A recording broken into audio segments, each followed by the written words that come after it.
Hello and welcome back. You are listening to Conscious Quest, the podcast for seekers.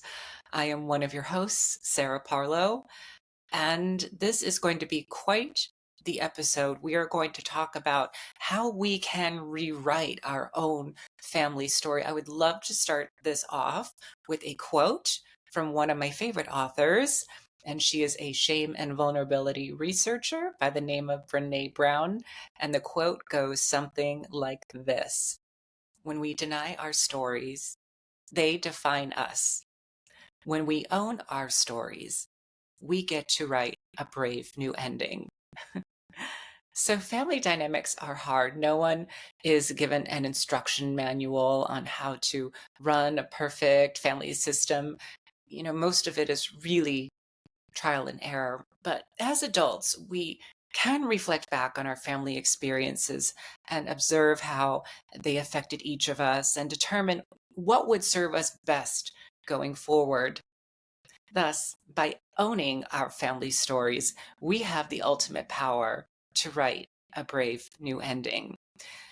In honor of rewriting our family stories, today I'm giving you the most intimate glimpse of my life that I can.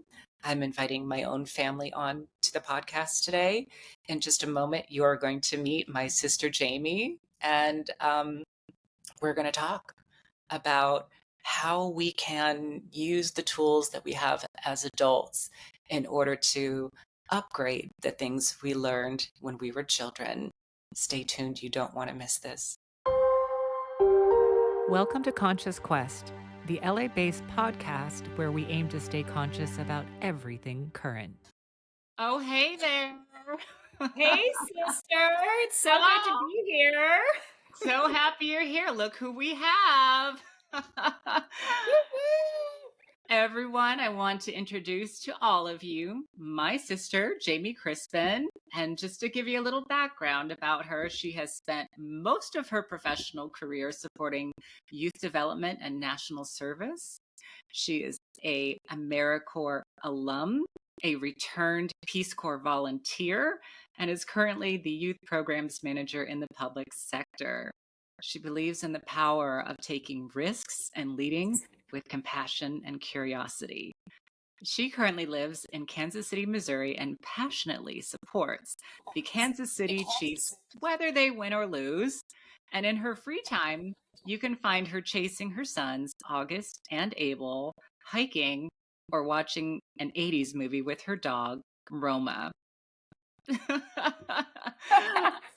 So, just as a little surprise, we're going to throw up on the screen here a photograph of your dog Roma at daycare. Everyone, I want you to look at this and see what this woman does to her dog. I mean, what is going on here? Oh my gosh, let's see how much I love my dog and how much fun she's having and living her best life. She definitely looks really happy in that. We are a crazy family. We like to have fun. We are incredibly silly. And so I just wanted to really, introduce this part of my life. And I love my sister so much. She's been one of my biggest supporters in life. So happy to have you on the show, Jamie.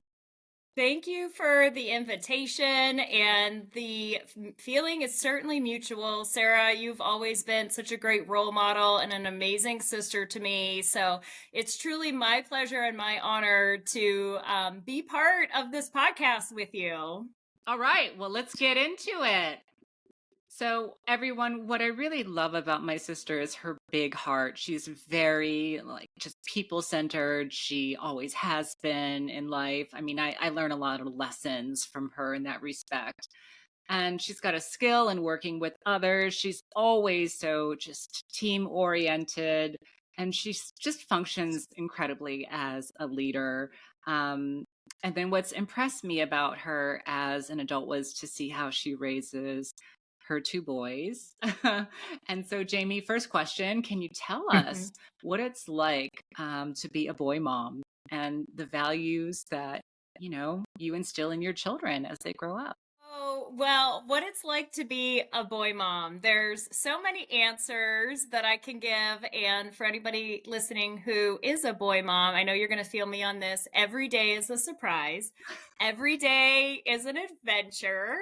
And the beautiful thing about being a boy mom is really understanding that these young boys are going to grow into men, and to understand that what I am teaching or showing or talking to them about now is really going to form who they are, but also how they are in relationship with other men and other females. And so I take a lot of responsibility in parenting by values. And those are values that I established or decided were values. And so a couple of the things that we say a lot to ourselves is that Crispins are courageous and kind.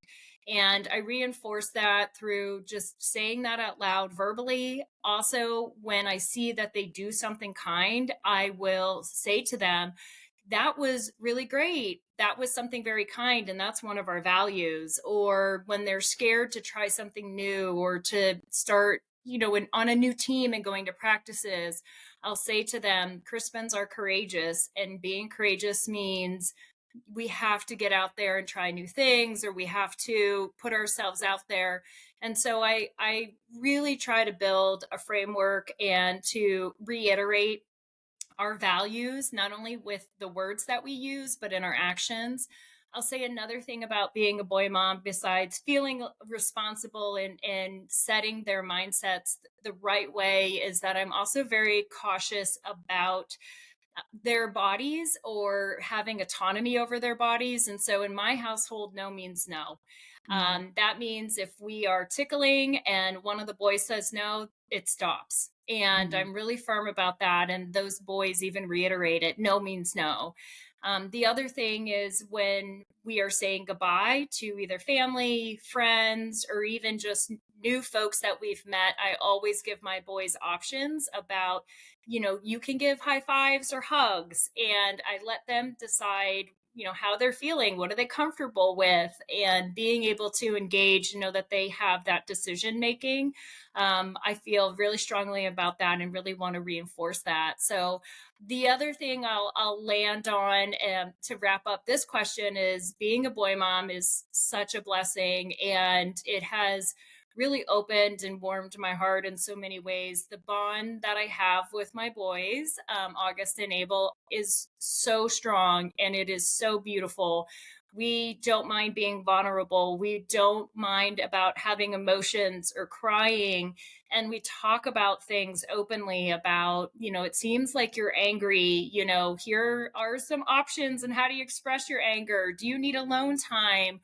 Do you need a hug? And we really work hard to talk through it together as a unit, and letting them know that I love them and that I want to nurture their development, and that I'll always be there for them, on the good days and the bad days. So again, being a boy mom is an adventure. You never know what's going on, but you also have to be very intentional about what you're saying to them and what you're teaching them.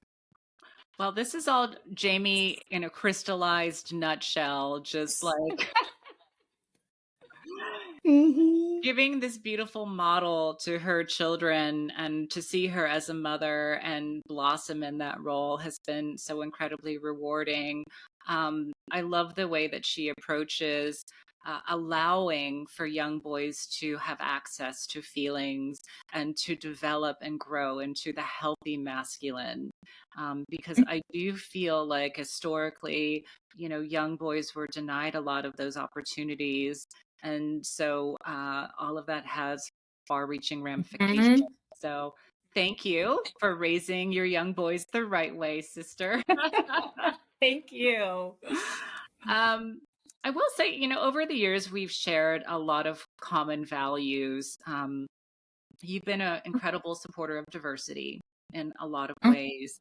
And, I'm just curious, like, where do you think this came from when you consider the fact that we all grew up in a fairly sheltered, white, suburban Catholic upbringing in smaller town, Midwestern Pennsylvania.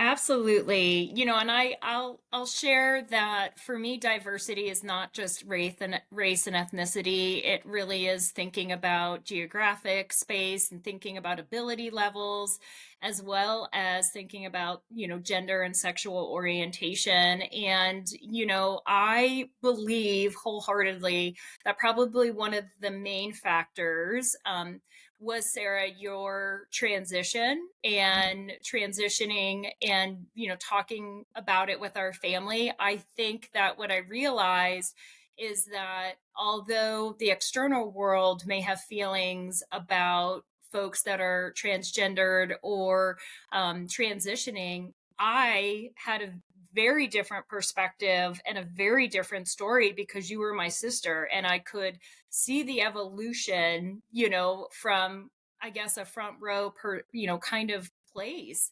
And it made me think to myself, what other stories don't I know? Or what Mm. other generalizations am I feeding into and not taking time to see the individual? And Sarah, from the struggle and the transition that you went through, I really sought out folks that maybe weren't mainstream or the popular ones. Like, I really wanted to know everyone's story. And when I was going on adventures when I was younger, I seem to have always made friends and been an ally for folks who maybe identified as LGBTQIA and really spent time to understand their stories.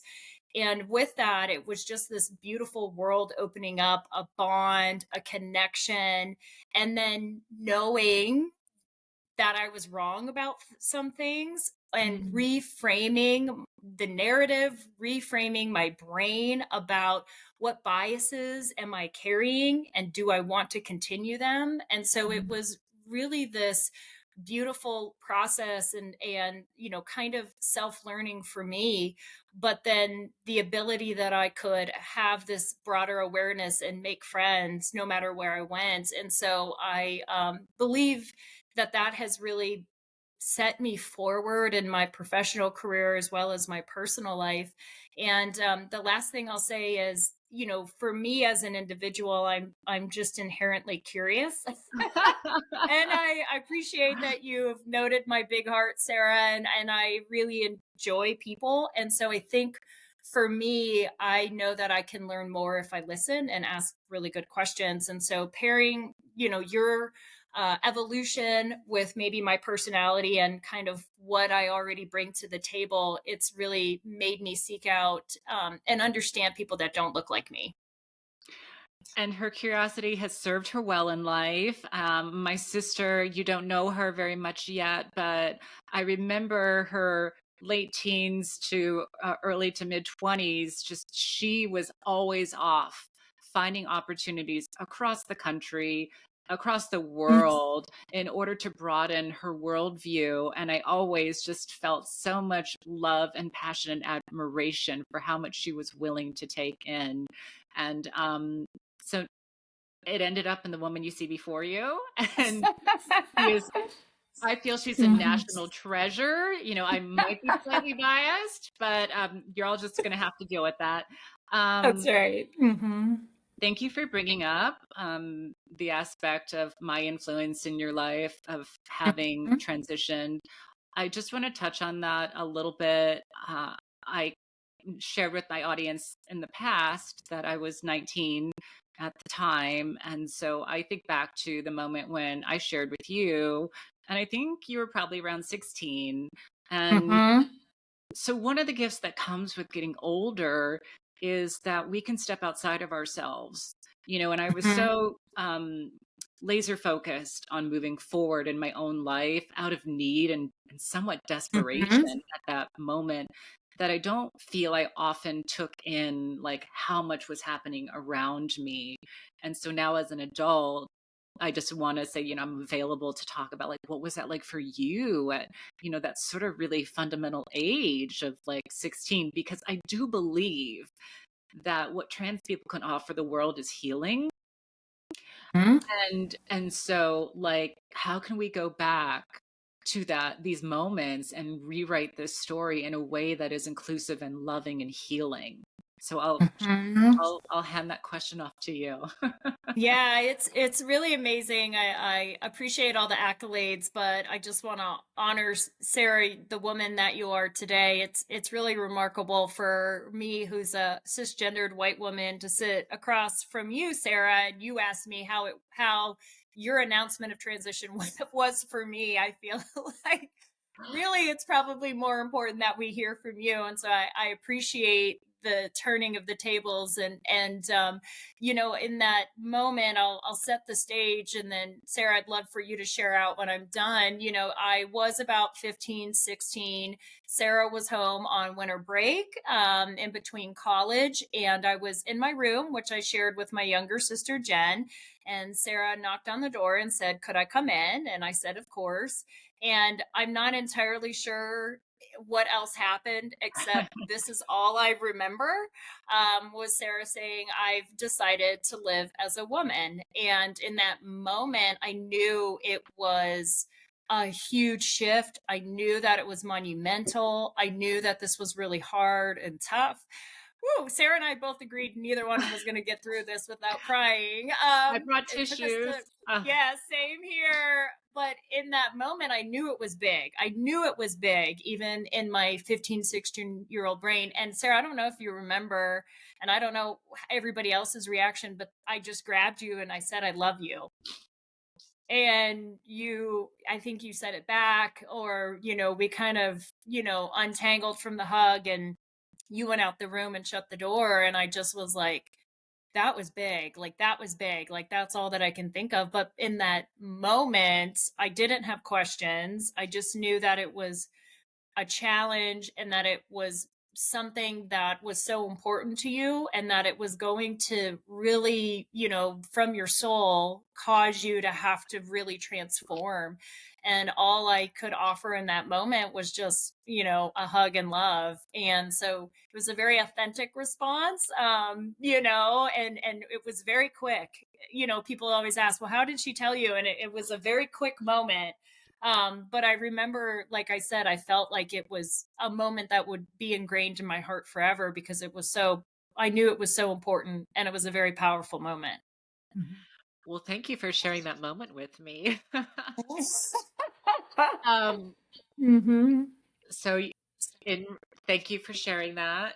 And Mm-hmm. just so that the audience is aware, we haven't really had these discussions before. This is Correct. really about pulling back these layers and really like talking, you know, Mm-hmm. um, 30 years later as adults. Right. Um, Mm-hmm. because you know how things happen in families, like things happen and you just keep going. And sometimes we don't ever really process or digest these things. Um, so to hear her say, you're asking me about my viewpoint now. Um, to hear her say that she knew it was big, and could recognize the gravity of it, like that she was aware at that age of like how much, this was going to affect and empower me, and is pretty profound. I remembered having to tell everybody individually, and like Mm-hmm. Jamie said, to echo that, it was over Christmas break, after my first semester in college, and I literally had left Erie with the intention of moving to a bigger city that had access to care. And that's Mm-hmm. actually why I chose to go to the school that I did, is because I knew I needed to seek out, what we call gender affirming care these days. Mm-hmm. Um, and so coming home on Christmas, it was like I couldn't like, not share this anymore. And it is a scary moment to walk into, knowing that Mm-hmm. you are bearing your soul to someone that you've grown up with, and really sharing like very vocally, like very personal things that you're essentially trying to resolve. Um, I do remember how much you received it so well. I do remember like there wasn't any hesitation from you. Um, and I just remember like feeling relief, but also feeling overwhelmed. And I think that's why I kind of had to leave. Yeah, of course. Yeah. Mm-hmm. Um, so, I guess just to be clear, like at that age, I don't know if I was the best at educating and articulating a lot of what was happening or the trans experience. I think that my goal was really to lead by example and hope that it would just really make sense to everybody in the family at that Right. time. Um, I can speak from, my perspective, and Jamie, I'd love to hear your opinion, but like Mm-hmm. most families, there weren't always the most direct communication patterns. We're Mm-hmm. East European by background, which is not an ethnicity known for like touchy feely. Right. Mm-hmm. So, yeah, just I think we were just our personalities would rub up against each other, like growing up in the house, and then we get Mm-hmm. annoyed with each other, go away, and then come back, and there was never really discussion or dialogue. So, um, Right. I don't know if you wanted to speak to any of that too. Yeah, I think, you know, our family was always supportive, Mhm. and we knew it maybe through nonverbal communication, maybe more than verbal Yeah, communication. And I think that we weren't always great at conflict. And, I'm not always great at conflict to this day. And so when there were stressful moments or difficult times, it seemed like the pattern or the norm was to disassociate from the situation and those individuals. yeah, And in a hour or a day we would come back together and just never talk about the conflict or the issue. And that was kind of how we navigated and moved through things. And you know I'm just saying that as what I remember, looking back, and I'm not trying to assign any judgment or say that it was good or bad. I just realized that that was kind of the pattern that existed with our communication style in our family. right. And yeah, and you know I think too, Sarah. I think about that communication style and how challenging it must have been for you to want to be your authentic self and want to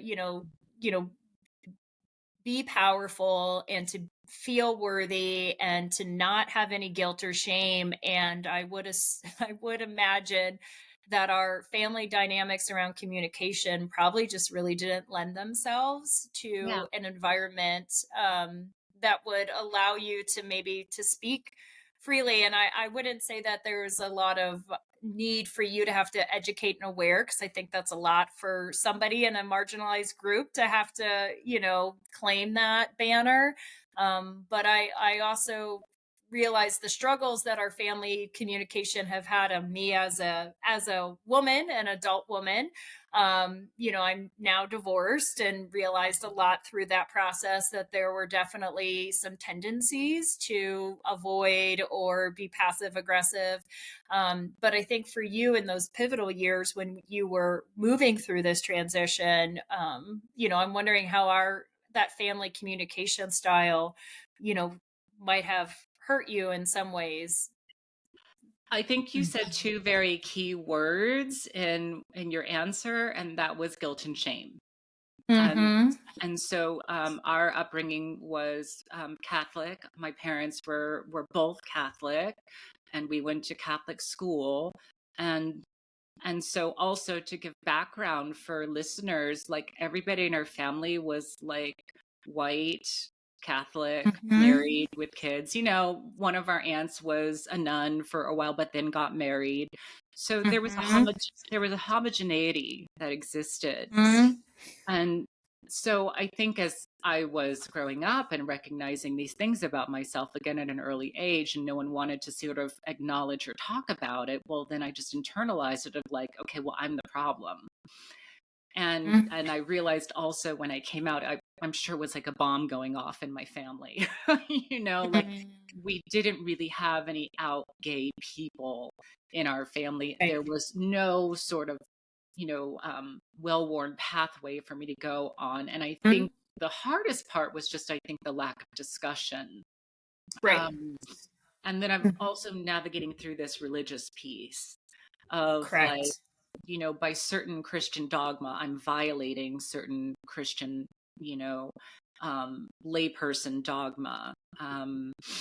So I think I often saw that as this is my problem, and I will give some flowers to my family in this way. All of you gave the space for me to exist in that. You used my pronouns. You called me Sarah.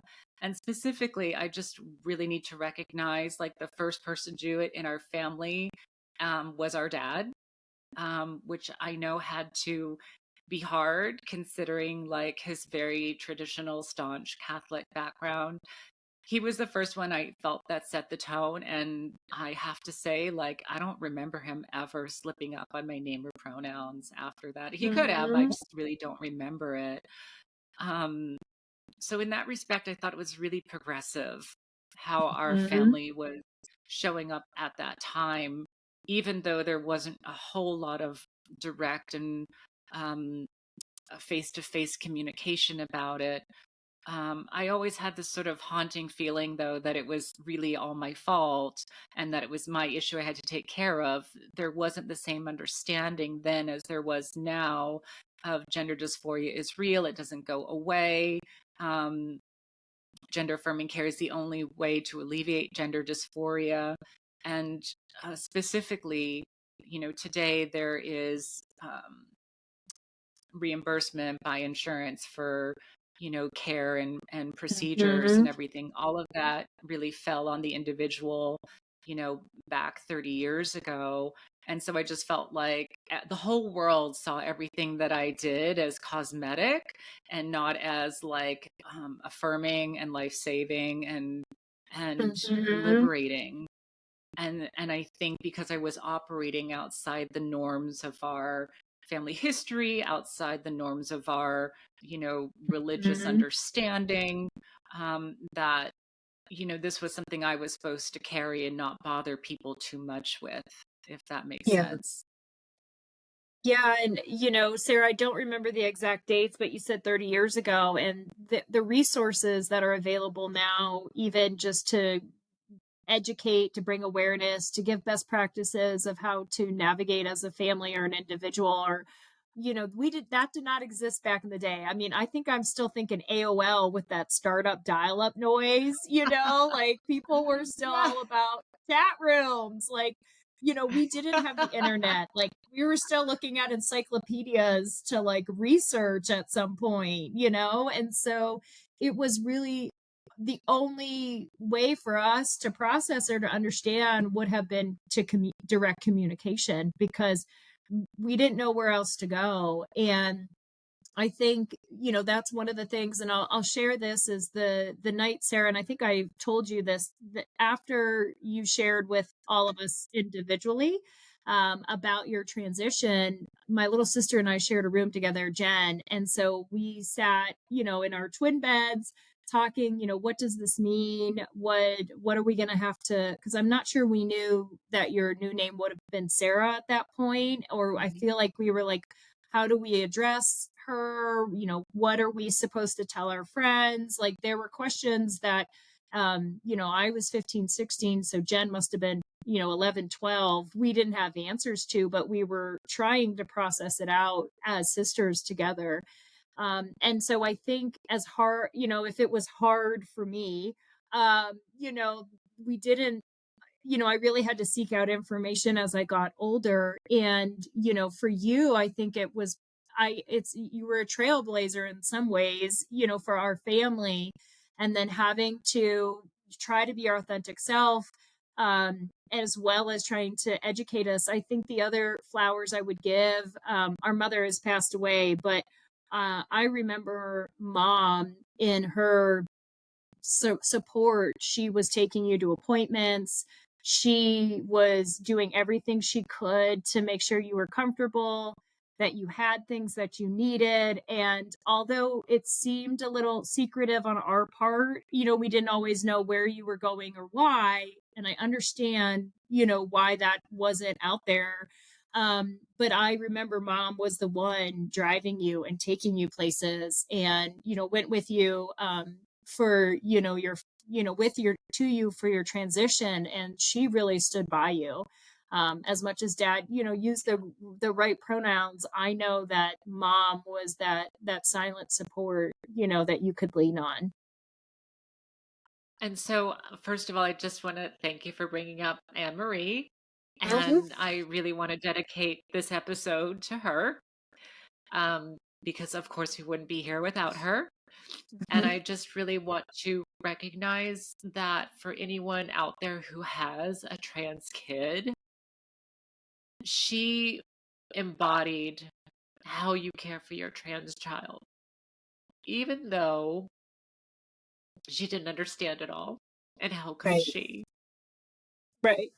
She knew that the alternative would be to lose me, You're right. and she did Mhm. everything that she could within her power, within her realm of understanding, in order to support me in that. And she didn't always get it right. I don't care Mhm. about that. Um, Right. I and I just really want to point out as well that you mentioned AOL, like really the internet wasn't truly available Right. widespread at this Mhm. time, and we easily forget how much information is readily available to us today. Mhm. Um, she understood that this was so integral to my existence that it um, that this is what I needed to in order to survive. And I really do want to take Right. just a moment to point out, like, whatever people think about trans people, Mhm. this is not people living out their sexual fantasies.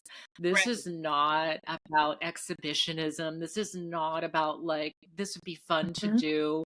I really want to point out like the gut wrenching like Right. aspects of like I understood the impact of me casting off these social Mhm. norms and the social expectations, and yet I couldn't survive any other way. I was Right. aware enough to know that life doesn't happen in a vacuum. I took none Mhm. of it lightly, but I knew that I would not survive if I did Right. not step Mhm. into the frequency that would allow me to show up in the world. I operate through the feminine. I always have operated through the feminine. And when we Right. demonize aspects of people, that's when all the guilt and shame comes Right. in, and then Right. nobody wins. Right. So I see that Mhm. while my transition was for me, I hope also within this family container that it can demonstrate like that evolution as a soul happens Mhm. not in isolation, but it happens in groups, in process, because all of you had to evolve.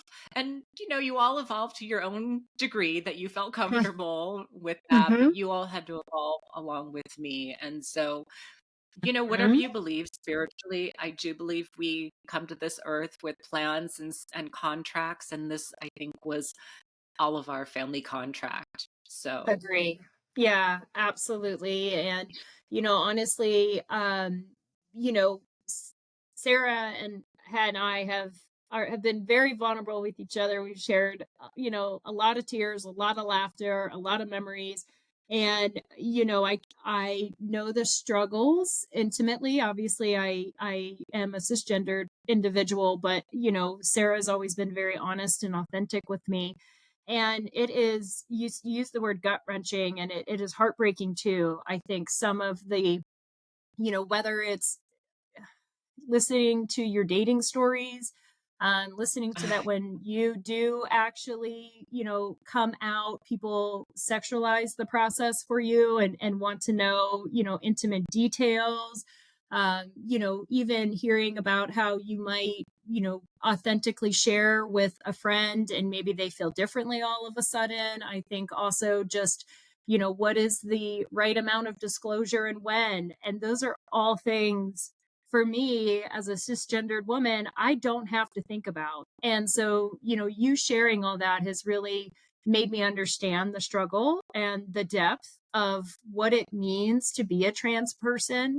And I guess in some ways we're lucky that we're Americans and that you have some freedoms. And I understand the landscape politically right now. So I use freedom, I guess, with quotes in some ways, but, I had no idea. And even the fact of me thinking about me getting married or my sisters being married, how that could make you feel, Sarah, or, me having children. And you were always so great to celebrate those moments with me, but then also understanding how it could feel from your perspective. And I think if without you sharing and being open with me and just like telling me, like, this is why it sucks, I'm not sure I'd be able to be the best sister or the best ally for you and your community if you would not have opened up. And so I think that's an important cross that I want to always bear. And formally and informally, I try to be an advocate of you and your community because, you're doing it right so, now. yeah. Right. But there isn't a lot of awareness, and what awareness exists is very much formed by, media or, what people believe is the trans experience. And so I think it's just really important that I want to note that you made me a better person. I never would have wanted you to struggle or to, have to take on this journey. But if this was our contract, before we got on this planet, then I'm happy to walk alongside you with it. And, being able to do this podcast is one small way, Sarah, that I could show up for you. I will point out how excited my sister was and enthusiastic about this. When I brought up the idea, I was really like, I don't want to put her in this position, but at the same time, you brought up the political landscape. We'll touch on that in a second. Mm-hmm. I don't want to put you in that Mm-hmm. sphere or anything like that, but unless people who are not trans are standing up Right. in solidarity with us, then Mm-hmm. it's easy for us to get steamrolled. And the issue is that when trans people are steamrolled and that we have our bodily autonomy stripped away from us and the ability to make choices about our own lives and healthcare, well, then Mm-hmm. everybody's choices around their Correct. lives and healthcare are in peril. And that Mm-hmm. is why it is important to support trans people.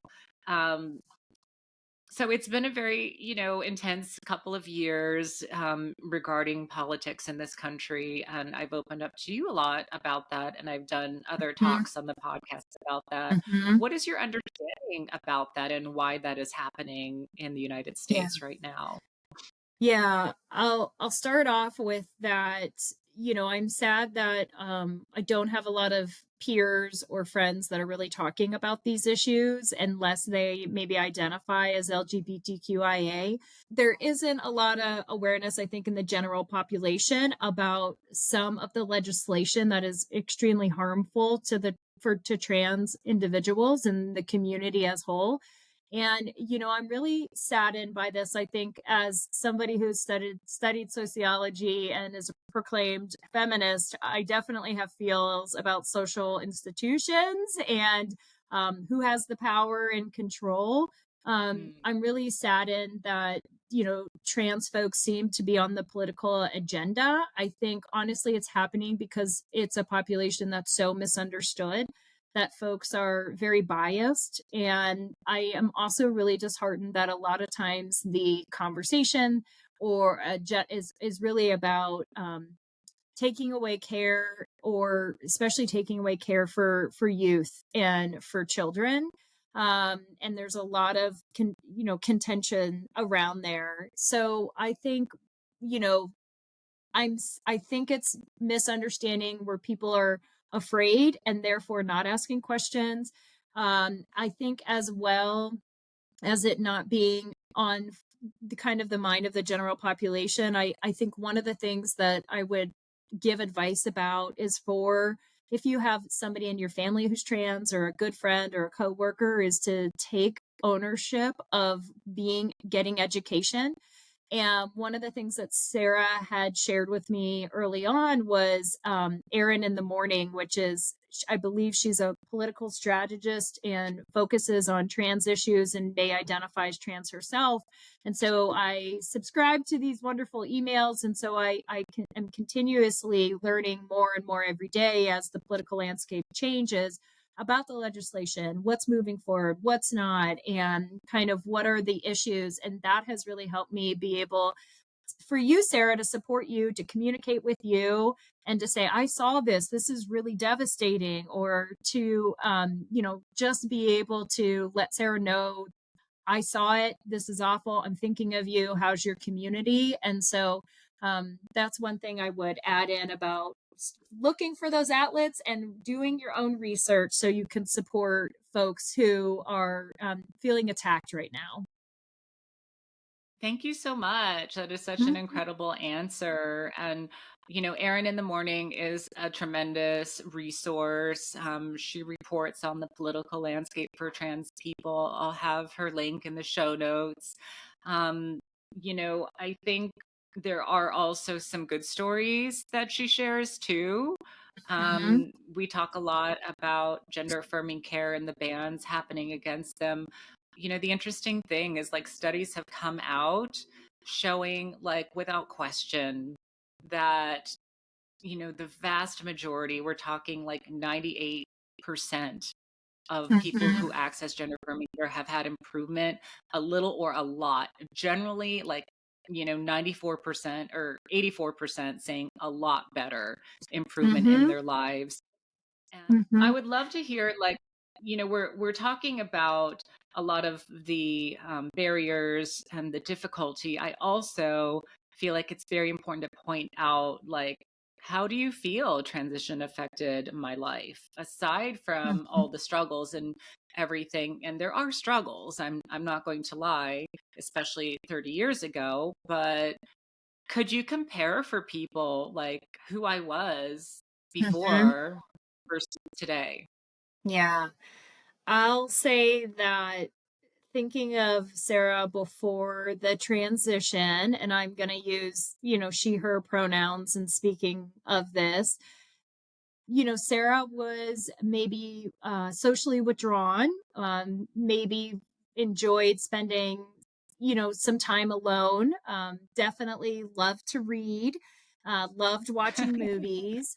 I would say that Sarah enjoyed being around my friends or my sister Jen's friends a lot, but that maybe we didn't welcome a lot of friends that Sarah had in our childhood. And so she kind of adopted our friends. I could also, I had always seen maybe some more of the feminine energy in Sarah growing up. We shared in, playing dolls together or doing dress up together and things like that. And so, it seemed very normal for me. And I loved it because I had, a counterpart and playing these things. But I would think traditionally, there are, younger boys that maybe would be doing some other kind of more masculine tasks. And so I think that's what I remember Sarah before. And maybe you haven't talked about this, Sarah, but I was aware that you were bullied. And I know that that was very hard and challenging. Absolutely. And it broke my heart. And so seeing Sarah after transition, she's the happiest, most joyful person. She's very confident. Obviously, she's gorgeous and beautiful, but always willing to work on herself internally because she loves to have a great sense of well-being and peace, and she's very extroverted now, I would say, even though I know, Sarah, you probably enjoy having some time to unprocess, but also too she's very caring and wants to be around people. And I don't I can't imagine my sister any other way than the way that she presents and is right now. And I absolutely believe that the transition was the best thing for you, Sarah, for your mind, body, soul. And for you to be this person that you always should have been, but definitely you needed to have the inside, look like the outside for you to be able to just grow and transform into the beautiful person you are now. Oh, thank you so much for that, sister. Thank you for being my witness. Thank you for saying those Mm-hmm. wonderful things. I love you so much. Mm-hmm. Um, I also want people to know a little bit more about you. And I think we skipped over this a little earlier, but one of my Sure. questions I had is, you know, for you being such a supporter of diversity, like what experiences beside me do you think were so instrumental for you as a young adult and shaping your worldview and just your curiosity and your just zest for life because you really do, you take it all in. I mean, the first thing that comes to my mind is my time in AmeriCorps, National Civilian Community Corps, or NCCC.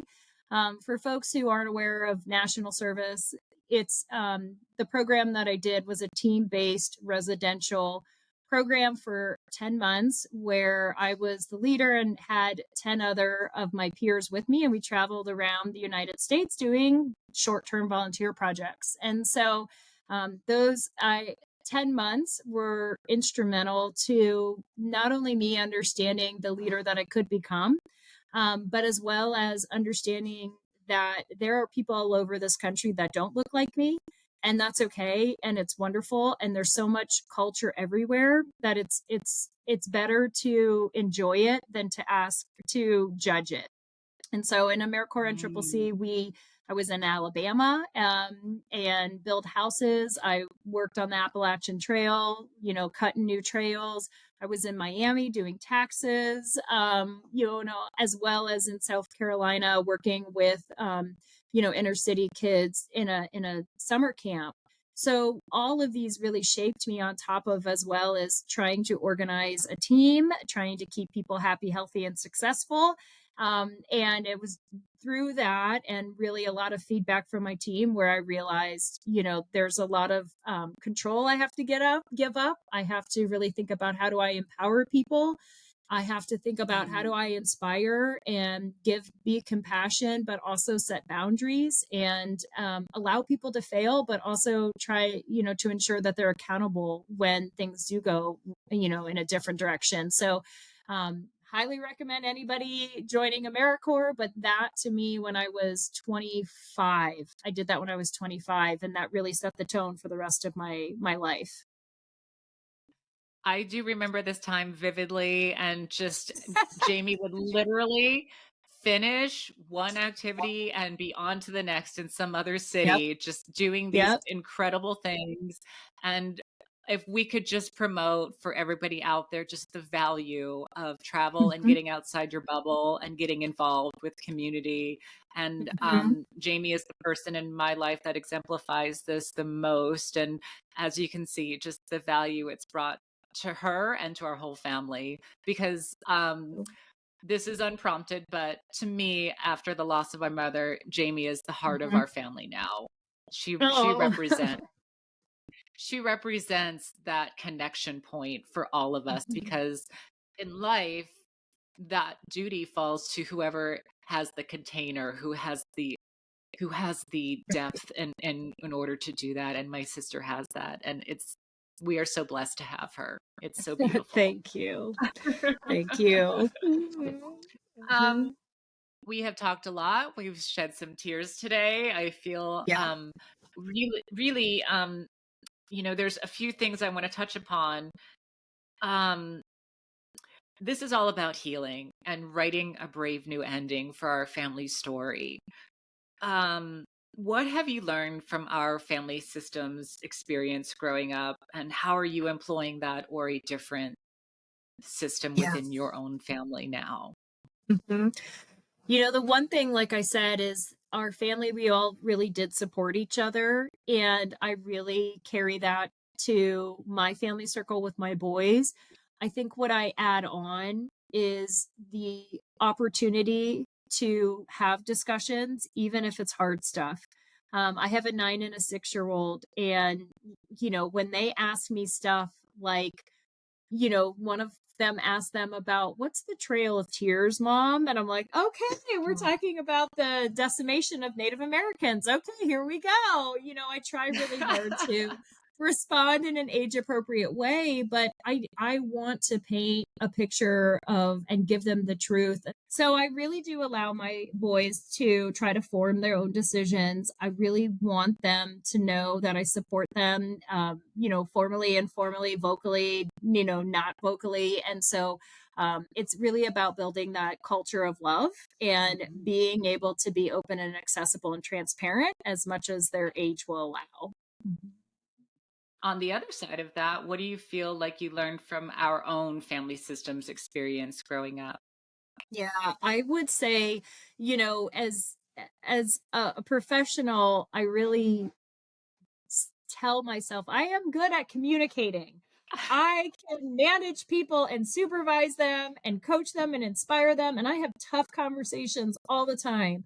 But something really had to be untied in personally and in relationships, because I think that the way that I grew up in our family communicating, I wasn't handling conflict, and that I was trying to avoid it and wasn't talking and going through the hard conversations. And so as a adult, that's something that I really try to do, is to be aware of my emotions, name them, and then ask for what I need, as well as it's okay to say no.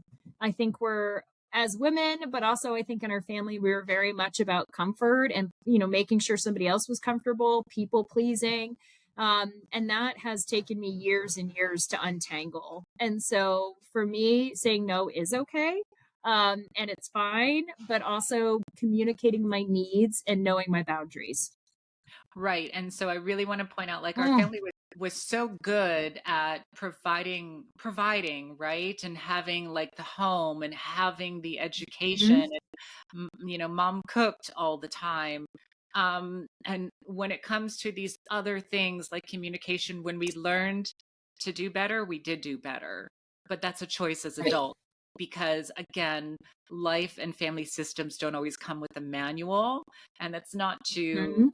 point fingers or anything. It's just to have an awareness of like, okay, this is what we knew then.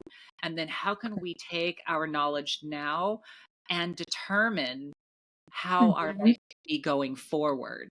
And I just really am so happy how you answered that, and how you can demonstrate for everyone listening that yes, Mhm. we can have a choice of Right. how, Mhm. we take what the gifts that we were given as a child and take it even further. One of my last questions is, do you want to share why you agreed to do this podcast? Yeah.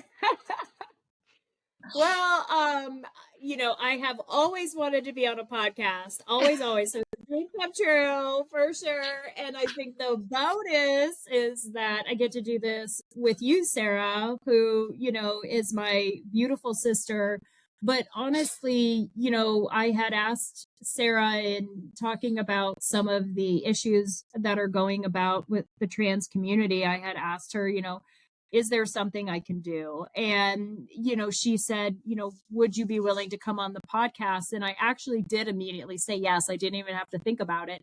But, in some ways, I want folks to know that, for that it's so important to be an ally for somebody that is struggling in life, and whether it's somebody about gender or sexual orientation, whether we're talking about people of color, marginalized groups, anything like that, if you're a family member, there is a responsibility and a duty that you have. And I think it's so important that we reach out to say, how are you? Are you doing okay? What can I do for you? And what can you do in the community, and just educating yourself? And I think that's it, where Sarah, I love you and I support you. But I think this was another way of support that I was willing to do. And it's, something that I hope is because I love you. I guess is really the main reason why I wanted to do the podcast. And I am your older sister, so there is That's that. right. But I Mhm. also want to point out, like, it's no small undertaking. It takes a lot of courage, and it takes vulnerability, and it requires you to show up and be available. And not everybody can do that, and I understand that. But folks, when someone does in your life, you know, just I can only wish that I could project how I feel right now by being seen and being carried by my sister, and hope to do the same for her in every way that I can in life. Lastly, do you have any final thoughts or takeaways you want to share? It could be something fun and non-related, but I want to throw it out there. Yeah, I mean, this is what came to my heart, and so you can edit this out later.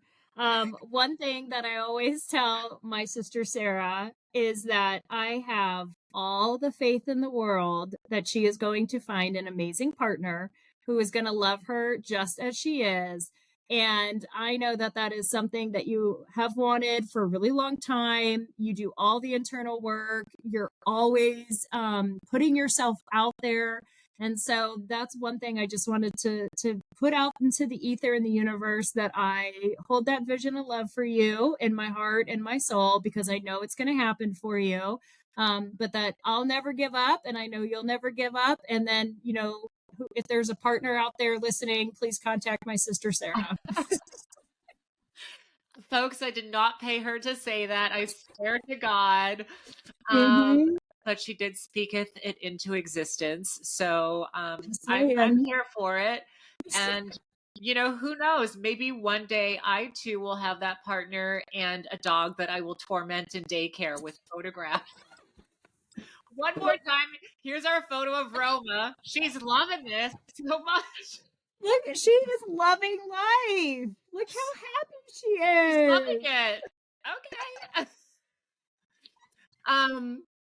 Lastly, everyone, I want to share that I am making a difficult choice to have this be the last episode of the season for the podcast. I need some time to regroup and focus on my acting and writing and life coaching.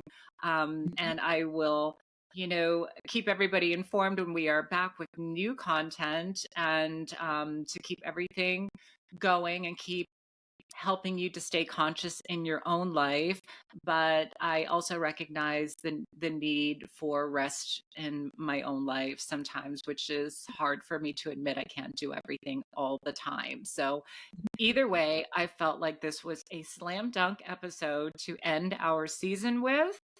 I am so grateful for all of you listening, and to my sister, who just killed it today, and I couldn't be more proud of her, and I love her so much. So thank you for being here, Jamie. Thank you for being you, Sarah. And we'll see you next season, everybody. And until then, stay conscious.